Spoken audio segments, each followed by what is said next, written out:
Sud Radio, parlons vrai chez Bourdin, 9h-10h, Jean-Jacques Bourdin. Il est 9h30, merci d'être avec nous. Augmentation du prix du paquet de cigarettes. Nous allons donc développer, nous allons confronter nos deux invités. Philippe Coy, qui est président national de la Confédération nationale des buralistes. Bonjour. Bonjour. Merci d'être avec nous. Et Jean-Pierre Coutron, qui est addictologue au Centre de soins d'accompagnement et de prévention en addictologie de l'association Opélia à Boulogne-Billancourt. C'est bien cela ? Exactement. Bon, je ne dis pas de bêtises.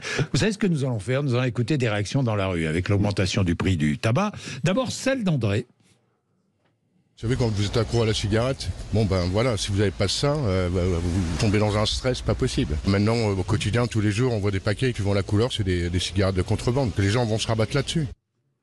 Autre avis dans la rue, celui de Jean. Même le paquet à 20 €, moi honnêtement je l'achète. Psychologiquement on a besoin d'avoir sa dose de nicotine. C'est un geste psychologique. Miser essentiellement sur cet axe de travail, c'est pas forcément la meilleure solution. Voilà, ce sont des sons qui ont été réalisés par Clément Harion. Philippe Coy, vous entendez ? Même à 20 €, j'achète.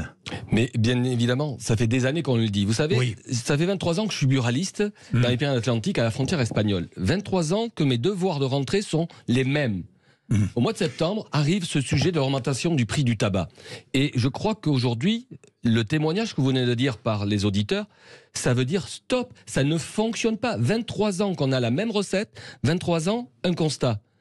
35-40% de marché parallèle.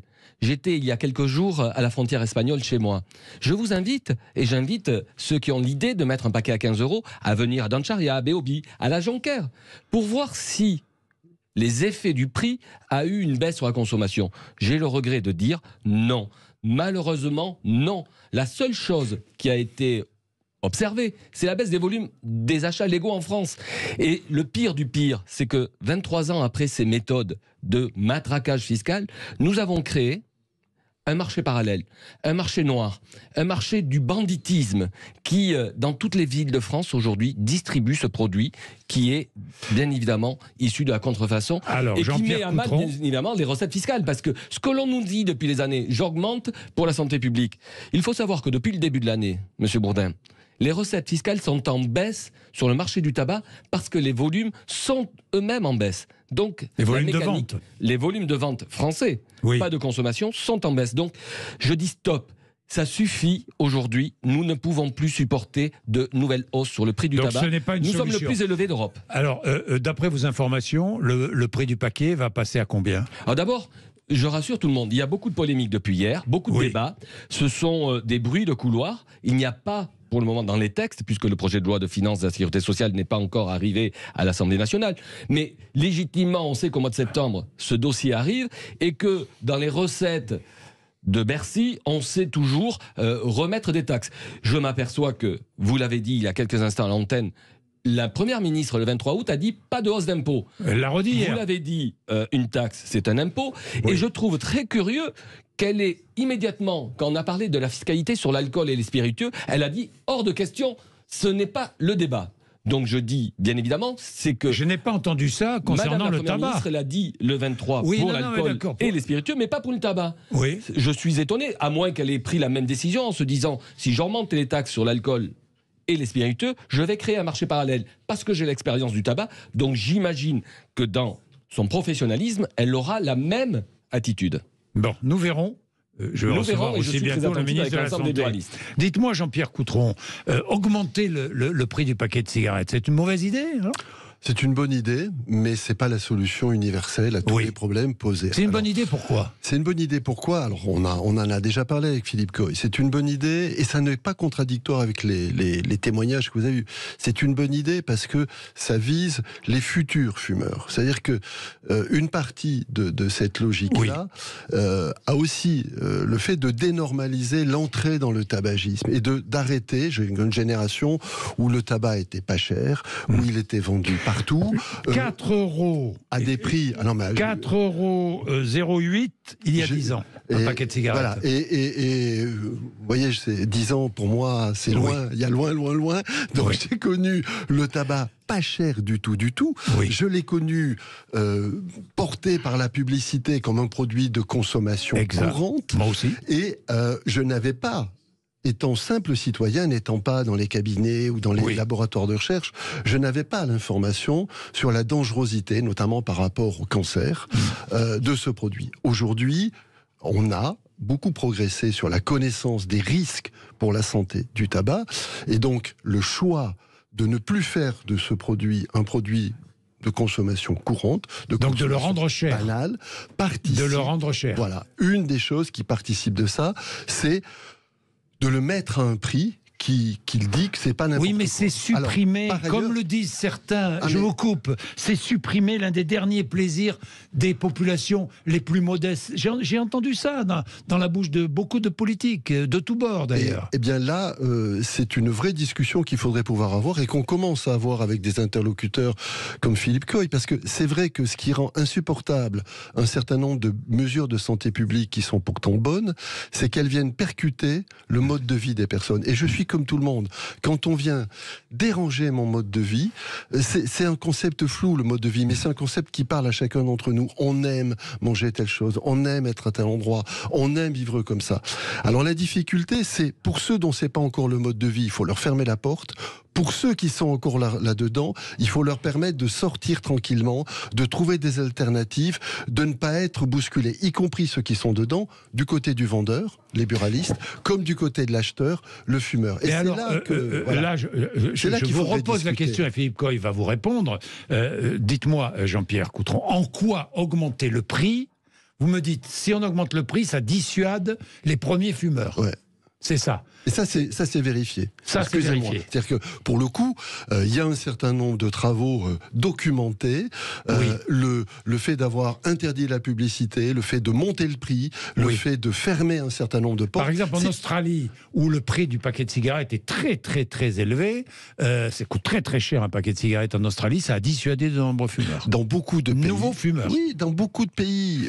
Voilà, Coy, c'est un argument recevable. Oui, alors, je suis pas fort en géographie. L'Australie est une île. Oui, c'est vrai. Ce qui n'est pas le cas de la France. Oui. Et je serais presque d'accord avec M. Coutron sur la notion de augmenter un produit pour le rendre moins accessible à de nouvelles générations. Vous savez, on est à 1 an des élections européennes. Pourquoi ce débat européen n'est pas pris à bras-le-corps, puisqu'on parle de santé publique? Moi, je veux bien que la France soit donc une premier de la classe. fiscalité commune dans tous les pays d'Europe. Mais pourquoi uniquement sur le territoire français, alors qu'on voit bien, et je serais d'accord avec M. Coutron en disant que la politique pourrait fonctionner du prix si tout le monde était à l'unisson. Si en sortant de vos studios, je ne trouve pas, boulevard Kennedy, un vendeur de cigarettes en prenant mon métro. Si en tapant sur Internet, je ne trouvais pas un paquet de cigarettes à 4 euros. Je serais d'accord avec cette politique-là. Sauf que le constat est le contraire. Aujourd'hui, le prix excessif du marché français a créé presque la prohibition, a au moins créé ce marché parallèle. Ce qui fait que les politiques publiques mises en place depuis 20 ans, elles sont hors sujet parce qu'elles ont créé, malheureusement pour ce public que vous ciblez par le prix, un accès, et le consommateur l'a dit dans votre micro-trottoir, je l'achèterai sur le trottoir parce qu'il sera à 4 euros sur le trottoir. Donc si vous l'avez chez le buraliste, le réseau légal vendu pour le compte de l'État à 20 euros et qu'il est à 4 euros sur le trottoir, qu'est-ce qui se passe? Que répondez-vous? Quel argument avancez-vous pour répondre à Philippe Coy? Mais je vais répondre toujours le même argument. Toujours le même. Mais toujours en gardant... Mais le fumeur, attendez, non, je vais aller jusqu'au bout, Jean-Jacques. Je vais répondre, mais en le nuançant un peu et en appréciant le fait qu'on peut confronter, c'est-à-dire qu'on peut se parler et qu'on peut petit à petit essayer de faire exister des alternatives. Encore une fois, si on veut fermer la porte, il faut augmenter le prix, il faut interdire la publicité. Ces mesures-là ont fait la preuve de leur efficacité. Mais le problème pas être seul. Le problème du marché noir est quand même essentiellement le problème des personnes qui sont dépendantes et qui vous ont dit dans le témoignage, moi, entre guillemets, j'en ai maintenant besoin, donc tant pis, je me mettrai en difficulté. Je suis addict. Autre problème que vous évoquiez, c'est quel produit de plaisir on va laisser un certain nombre de personnes. Ce serait une émission à faire, parce que les produits de plaisir sont presque obligatoirement des produits qui, si on en perd le contrôle, peuvent avoir des risques. C'est tout l'enjeu de l'éducation quand on est parent. Ce qui peut faire du plaisir peut devenir, si on en abuse, voilà. Et donc, on ne va pas interdire tous les produits de plaisir. Donc, il faut hiérarchiser les risques de ces produits. Alors, je reviens à l'histoire aujourd'hui de l'augmentation du coût du tabac. Le problème de l'augmentation du coût, c'est que par ailleurs, l'État laisse peu d'alternatives. Le vapotage est dénigré. La réflexion sur les autres produits qu'aurait pu être le CBD et tout ne sont pas encadrés, n'ont pas été anticipés. Et donc, effectivement, on voudrait fermer massivement une porte sans avoir réfléchi à où un certain nombre de comportements sociaux dont les personnes ont besoin vont maintenant aller se tourner. Et là, on favorise, dans les zones où c'est possible, effectivement, le marché parallèle. On pourrait s'amuser, je ne vais pas mettre Philippe Coy en difficulté là-dessus, mais on pourrait s'amuser avec certains politiques en leur dire, écoutez, ce raisonnement-là, vous le retournez d'un seul coup et vous regardez le cannabis, où c'est le marché parallèle qui l'emporte, le marché noir, et où certains vous proposent de légaliser pour faire rentrer une partie de ce marché noir dans un marché qui serait contrôlé, avec des vendeurs qui seraient responsabilisés, dans des boutiques où vous pourriez prélever des taxes qui seraient légales, et non pas de prendre de nos impôts pour faire une lutte contre le petit revendeur qui nous coûte cher, qui n'est pas forcément très efficace. C'est vrai, vous avez entièrement raison de faire le parallèle. Mais c'est parce que c'est un marché. J'entendais sur une autre radio ce matin le maire d'une commune dire sur l'arrivée dans sa ville moyenne de la drogue, dit, mais c'est un marché comme un autre. Ils ont fait une analyse de marché. Nous avons une demande dans notre ville moyenne. Nous n'avons pas de revendeurs. Eh bien, un réseau de la ville de 150 km de là est venu s'implanter. Il vient s'installer. Évidemment. Permettez-moi aussi quand même de penser que, évidemment, le prix peut être un outil, mais pas le seul. Je suis d'accord. Un produit de plaisir, c'est une consommation légale de tabac. Ça peut être un outil, donc vous n'êtes pas contre l'augmentation du prix. Si elle est uniforme à l'Union européenne. Le seul produit fiscalisé de la France amène ces dérives de consommation, amène la création de ce marché noir. Les douanes, vendredi dernier, à Besançon, ont saisi 12 tonnes dans un camion. 12 tonnes. Imaginez, une cigarette, c'est 1 gramme. 650 tonnes l'année dernière de saisies par les douanes qui font un boulot remarquable au quotidien, dans les ports, dans les aéroports, sur les routes, en ville. C'est un vrai fléau qui gangrène aussi nos villes, puisque nous avons souvent des mobilisations d'élus locaux qui défendent ce marché légal du tabac chez le buraliste parce qu'il pollue l'espace public avec les revendeurs qui ont créé, vous l'avez dit, une étude de marché. Et je vais avoir une pensée aussi pour les nuits difficiles que nous avons eues fin juin avec les émeutes. Vous savez, Jean-Jacques, le réseau des buralistes a payé un très lourd tribut à ces nuits d'émeutes. 545 buralistes ont été attaqués, certains détruits.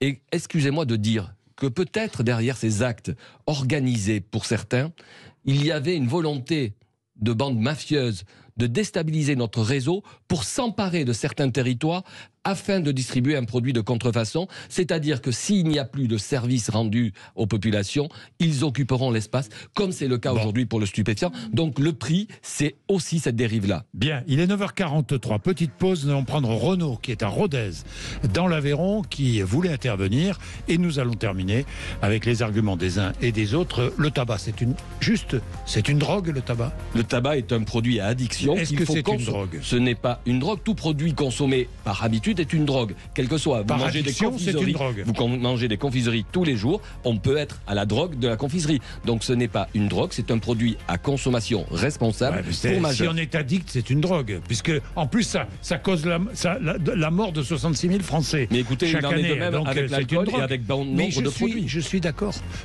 C'est une drogue. Oui, c'est une drogue. Et encore une fois, les drogues sont aussi des médicaments sur notre versant. Donc c'est pas là-dessus qu'il faut se crisper, c'est comment on encadre cet usage et éventuellement sur le tabac, comment on encadre la sortie de la banalisation d'un produit dont on sait maintenant le risque santé qu'il a. Et plus de prévention, je crois qu'aujourd'hui c'est un des messages qu'on peut retenir, plus de prévention aussi dès le jeune âge, comme le fait l'Allemagne, qui a une prévalence tabagique inférieure à la France avec un prix inférieur.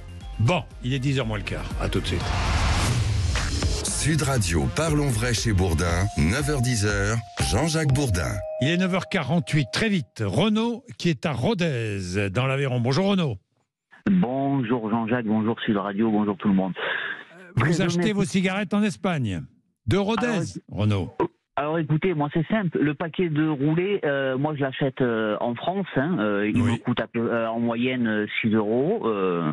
Avec les feuilles roulées que je n'achète plus chez les débitants de tabac, mais chez des magasins discount en France, où ça me coûte moins d'€1 le paquet de feuilles à rouler, alors que c'est plus d'€1,10, 1,20 € chez un buraliste. Par contre, le reste, effectivement, oui, je l'achète soit en Espagne, soit au pas de la case. Le jour où il y aura le même prix, moi je vous le dis très honnêtement, le jour où il y aura le même prix partout au sein de l'Union européenne, moi je vais rigoler, pour une raison très simple. Déjà, les salaires ne sont pas les mêmes partout dans l'Union européenne, donc déjà là, on va avoir un vrai problème. Et évidemment, tout ça, malheureusement, ça permet justement cette vente de tabac à la sauvette dans les marchés et un peu partout, clairement. Là, pour preuve, moi j'en veux pour preuve qu'aujourd'hui l'augmentation en France a fait en sorte que les tabacs français frontaliers, beaucoup ont fermé. Oui, bien sûr, Renaud.